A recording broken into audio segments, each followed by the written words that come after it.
Welcome back.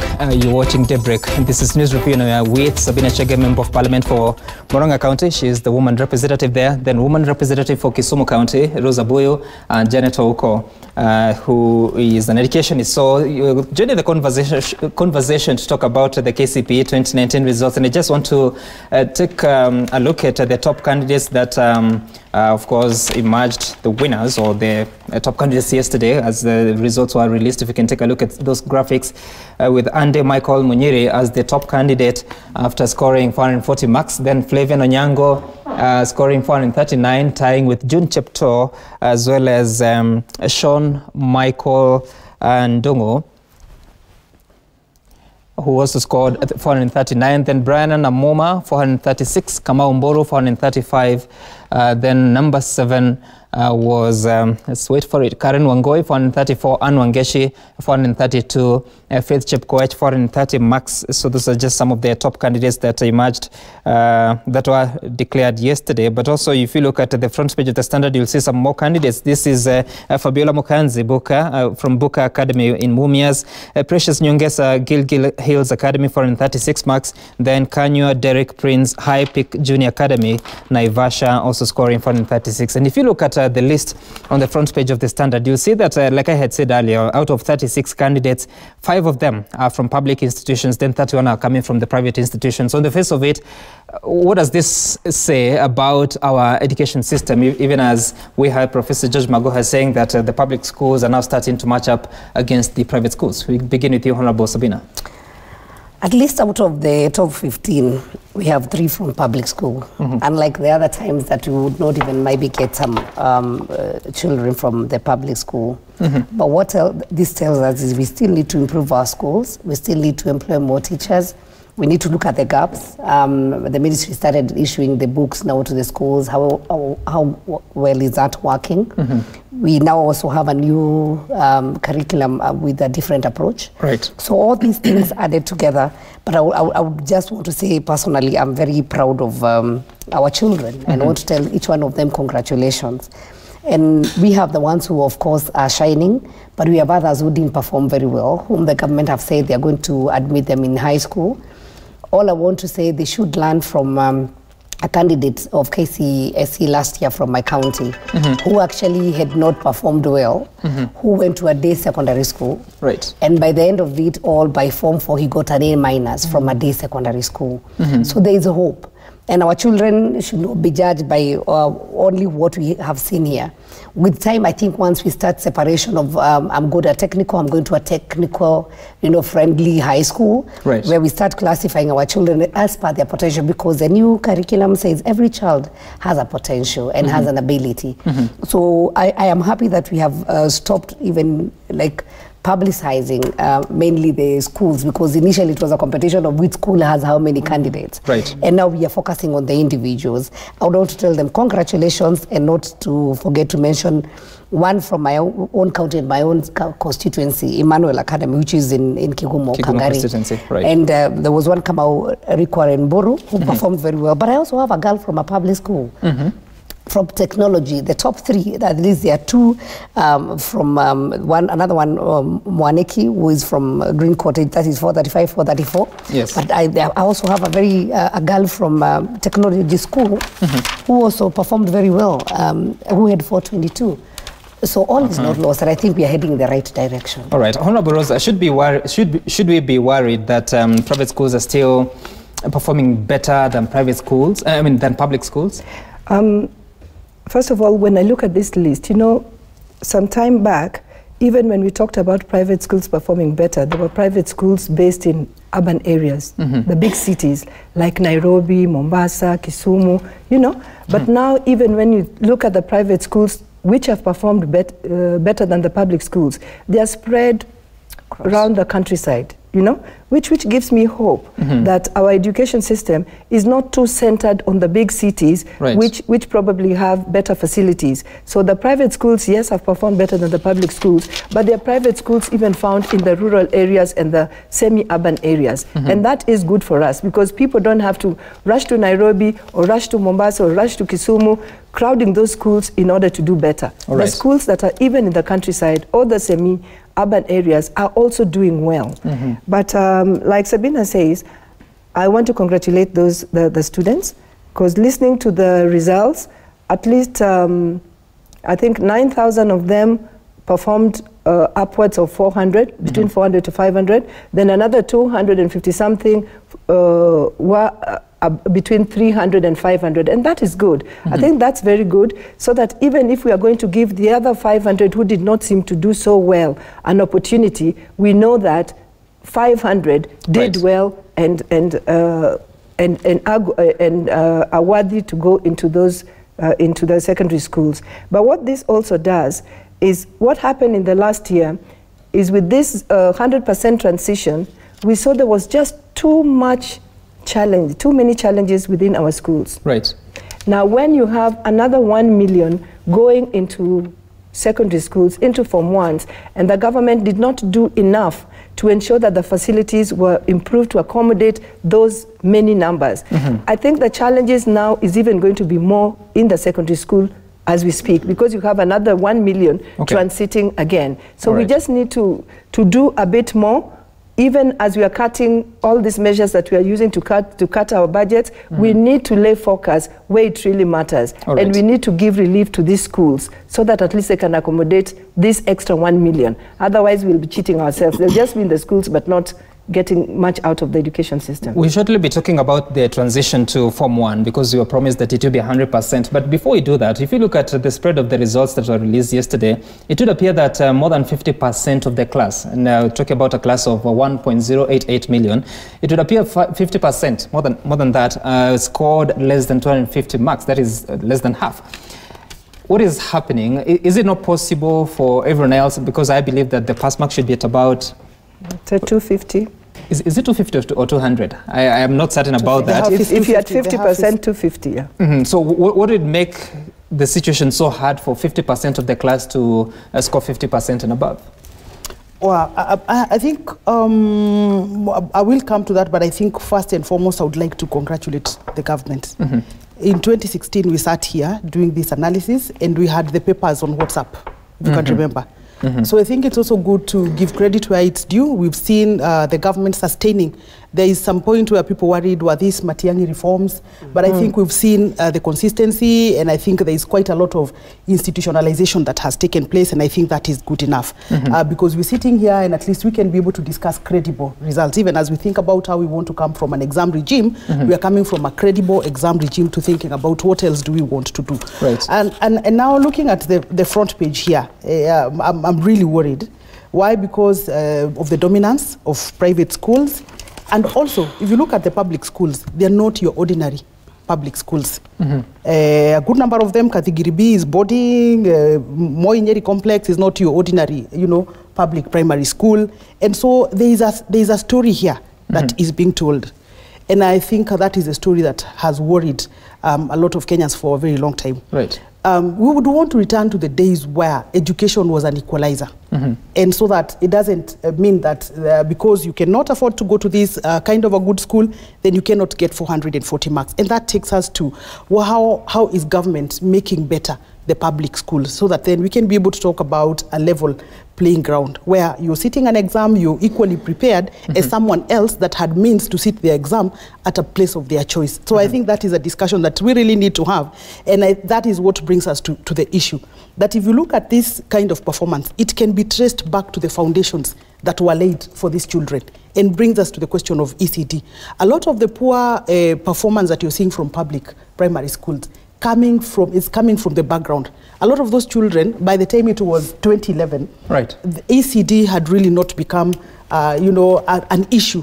So a good number of them, you would find that they just got up from the house and they joined class 1 without necessarily having been prepared. But I can bet you from all these schools, a child that went to Liza, they had an opportunity probably of being prepared in a very good preparatory and kindergarten, and therefore their foundations were strong, and that is what culminates to what we are seeing today. So I think it's about us looking at it, from the beginnings. How do we prepare our children from the earliest stages in life? How do we equip them with literacy and numeracy skills, because it is very frustrating for you to get to 3rd grade and 4th grade and you don't know how to read. You're actually going to give up there. And those are the 100 marks you're seeing and the below 200 marks that you are seeing. So there's a question of quality that we really need to look at. But I'm so happy that when you talk about that it's not the ordinary public schools, I'm so happy that it's not the ordinary public schools. They are public schools that you probably never heard of. And that's positive. Right. That's great, because you don't have to be, if you're in Sangalo, I've never heard of that school. Sangalo Central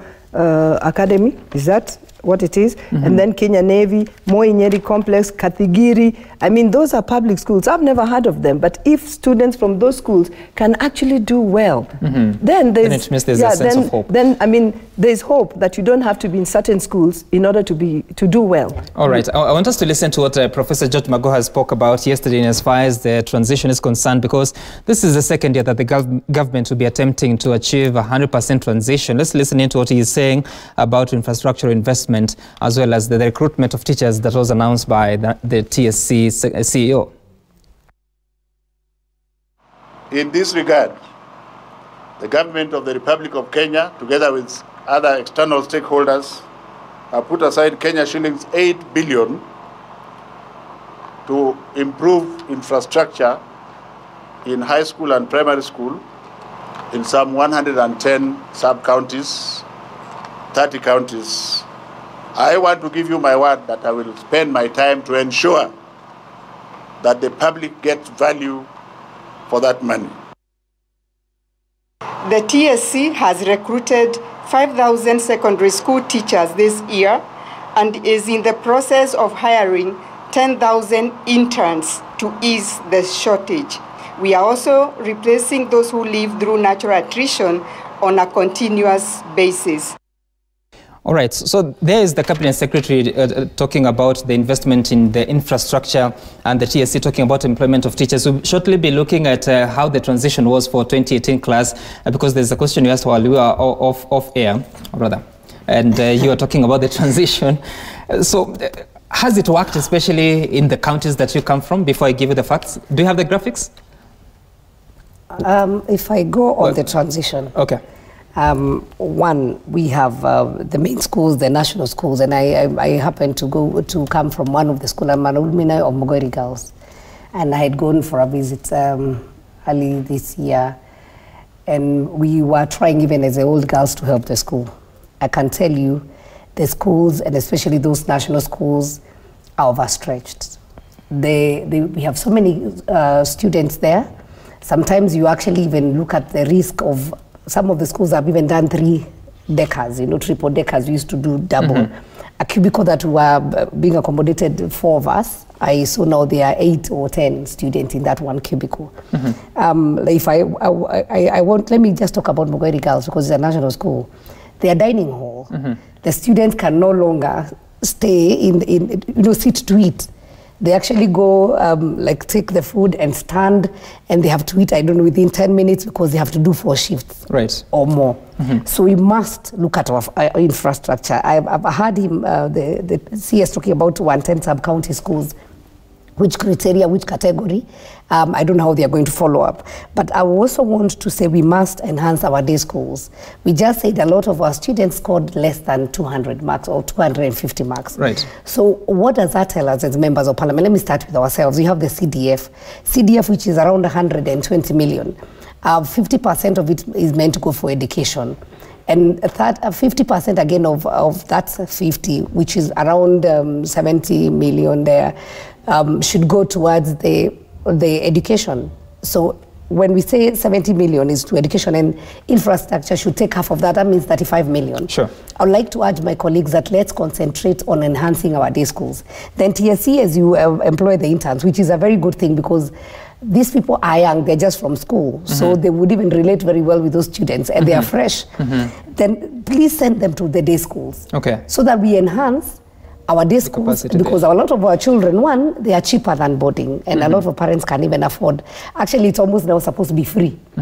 The day schools were meant to be free, because that's what the government had promised. So if my day school, which is Kenyona day school, it has enough teachers, well-trained, then have enough good infrastructure, then I think then we'll start seeing a lot of changes coming from, we need to support really our day schools.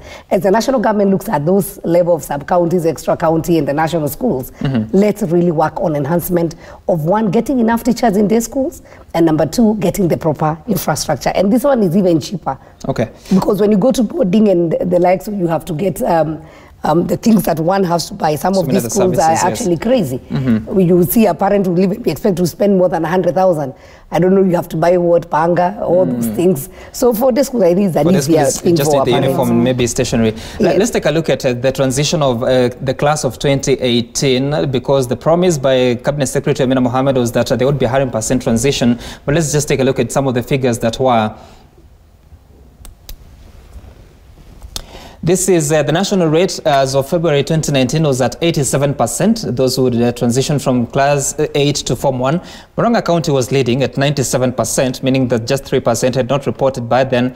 Kirinyaga County was at 95%, Siaya 95%, and Kisumu 94%. But there are certain counties, and especially other coasts, that were having challenges with the transition rate. Tana River County, for instance, was recording 59%. Then Kwale, Isiolo, Samburu, and Lamu and Mombasa County were having challenges. We do not have the specifics in as far as the updated percentages as of February 2019, but that Tana River at 59 was reflective of what was happening in the rest of the marginalized counties. And therefore, even as the minister talks about investing in the infrastructure for these 110 sub-county schools, how do you ensure that the children, especially in the counties that I just highlighted there, that they're able to transition to the next level? Have we used the past 11 or so months to understand why they were not transitioning? I think like the Kenyan culture is, we do things when it's hot, and then we let it die until it becomes hot again.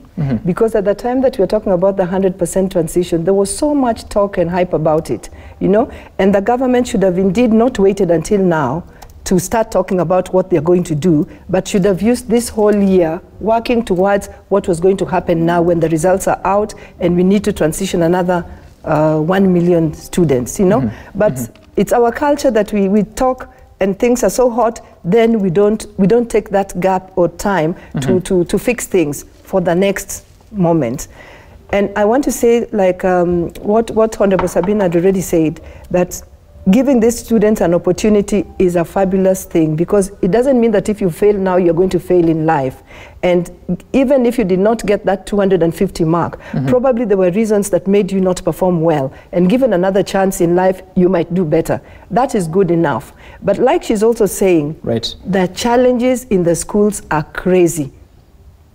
The challenges in the schools are crazy, to the point that even if the teachers wanted to teach with all their might, it becomes almost difficult because the classrooms are too large. You know, it just becomes difficult. And like she's already said, we need to put more emphasis in our day schools. One, because students go, you're able to have more students in the day schools because they also go home and you don't have to worry about accommodation and all the things that go with it. So indeed, CDF for our fellow MPs, they must just focus CDF also, as government plays its part, they also must use CDF to ease all the facilities or the challenges within the facilities within the schools.